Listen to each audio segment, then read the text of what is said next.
የጠንካራዋ ሴት ጸጥተኛ የመንፈስ ጭንቀት።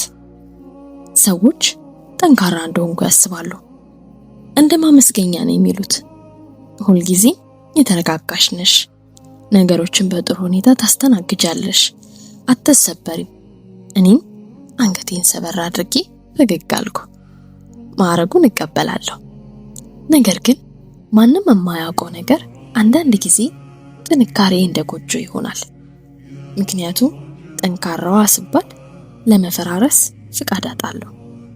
አድማጭ ሆናለሁ፣ አማካሪ፣ የተረጋጋው፣ የጎለመስኩ። እናም ቀስ በቀስ በጸጥታ እርዳታ መጠየቅ አቆማለሁ። በትክክል መቼ እንደወሰንኩ አላውቅም። የኔ ስሜት ሁለተኛ ደረጃ ወይም ከሌሎች ቀጥሎ እንደሆነ፣ ምናልባት ከኔ በላይ ሌሎች ሲቸገሩ ያየሁበት ጊዜ ሊሆን ይችላል። ምናልባትም ሰዎች በእኔ ላይ ጥገኛ እንደሆኑ የተገነዘብኩበት ጊዜ ሊሆን ይችላል።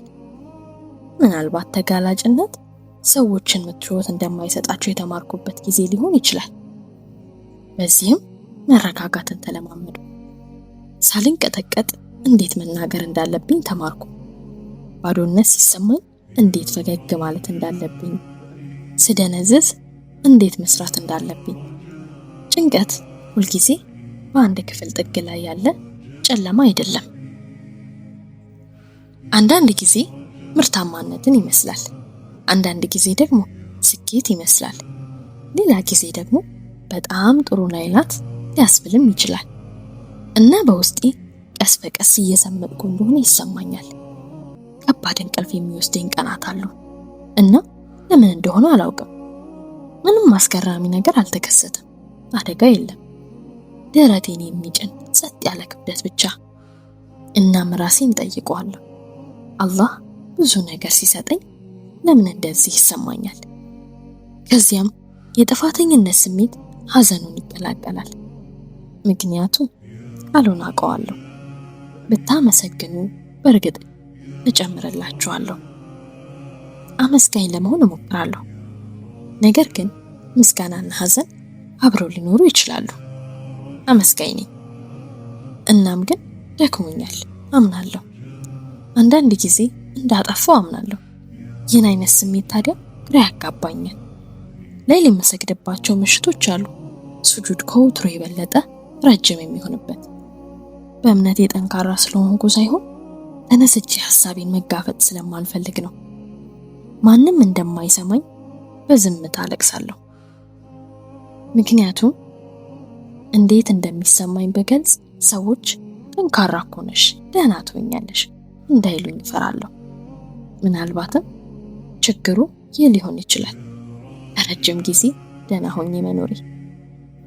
የረሱል ሰለላሁ ዐለይሂ ወሰለም ሐዘን በጣም ከባድ ከመሆኑ የተነሳ የዓመት ስም ነበረው። የሐዘን ዓመት፣ ዓመተል ሁዝን። ብቸኛ የተረዳቻቸው ሴት ኸዲጃ ረዲየላሁ ዐንሃ ናት። የሚጠብቃቸውን አጎታቸውን አጡ። መተው መናቅ፣ መገለል ተሰማቸው። ወደ ጣኢፍም ሄዱ። በድንጋይ ተወገሩ፣ ደማቸው ፈሰሰ፣ ተጎዱ እና ልብን የሚያናውጥ ዱዓ አደረጉ። አላህ ሆይ ስለ ድክመቴ አማርራለሁ አሉ። በአላህ እንኳን አጉረመረሙ። ታዲያ ለምን የማልሰበር መሆን እንዳለብኝ አስባለሁ። አንዳንድ ጊዜ የመንፈስ ጭንቀቴ ከፍተኛ አይደለም፣ አይጮህ፣ በሹክሹክታ እንዲህ ይላል፣ በቂ አይደለሽም፣ ገና ከኋላ ነሽ፣ ቀስ በቀስ እየተሸነፍሽ ነው፣ አሁን የተሻልሽ መሆን አለብሽ። እናም ጠንካራ መሆንን ስለለመድኩ ለእነዚህ ሹክሹክታዎች መልስ አልሰጥም፣ እሰበስባቸዋለሁ። ራሴን ከሌሎች ሴቶች ጋር አወዳድራለሁ። ትዳር ይዛለች፣ ደስተኛ ነች፣ በራሴ መተማመን ስሜት አላት፣ በኢባዳ ወጥነት አላት፣ ሰላማዊ ትመስላለች። እና ራሴን ጠይቀዋለሁ፣ ሁሉም ነገር ለምን ከባድ ሆኖ ይሰማኛል? ነገር ግን ማህበራዊ ሚዲያ ጸጥ ያሉ ብልሽቶችን አያሳይም፣ ጭንቀት የሚፈጥሩ ሐሳቦችን አያሳይም። ከሰዓታት በኋላ ውይይት የሚጀምረውን አይምሮዬን ከመጠን በላይ እንደማስብ አያሳይም። ሁልጊዜም ራሴን የቻልኩ በመሆኔ ስሜቴ እንዴት እንደደከመ አያሳይም። አንዳንድ ጊዜ የማይታዩ ኃላፊነቶች እንደተሸከምኩ ይሰማኛል። ማንም የማያየው ስሜታዊ ጉልበት። ቤተሰቤን አንድ ላይ አቆማለሁ፣ ጓደኞቼን ደግፋለሁ፣ ጥሩ ሙስሊም ሴት ለመሆን እሞክራለሁ፣ ትሁት ለመሆን እሞክራለሁ፣ ተስፋዬን ለመጠበቅ እሞክራለሁ። እና አንዳንድ ጊዜ እኔ ሌሎች ሰዎችን ሁሉ እንደሚይዘው አንድ ሰው እንዲይዘኝ እፈልጋለሁ።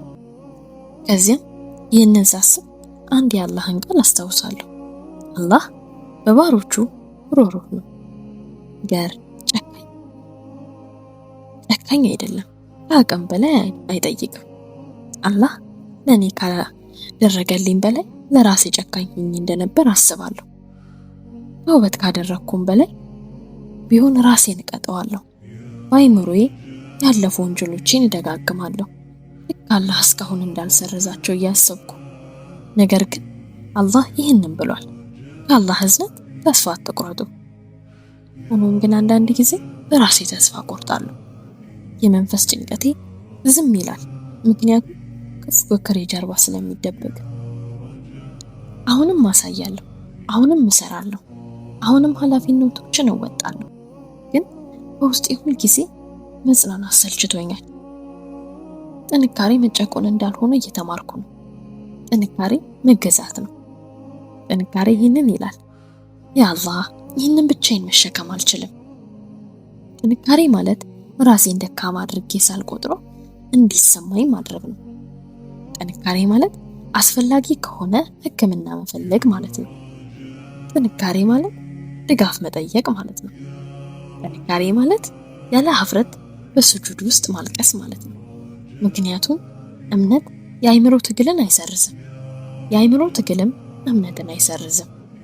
ምንም ቢሆን አንዳንድ ጊዜ በጣም ጠንካራ እምነት በልብ ውስጥ አለ፣ የማይታዩ ጦርነቶችን እየተዋጋ አላህን የሚመርጥ። ምናልባት ጸጥ ያለው የመንፈስ ጭንቀቴ የተሰበርኩ ለመሆኔ ማረጋገጫ ላይሆን ይችላል። ምናልባትም ለረጅም ጊዜ ሳልድን እንደኖርኩ የሚያሳይ ማስረጃ ሊሆን ይችላል።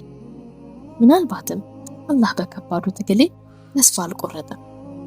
ምናልባት ሙሉ በሙሉ ወደ እርሱ እንድደገፍ እየጠበቀኝ ሊሆን ይችላል። ምናልባትም ጠንካራዋ ልጅ እንድታርፍ ተፈቅዶላታል።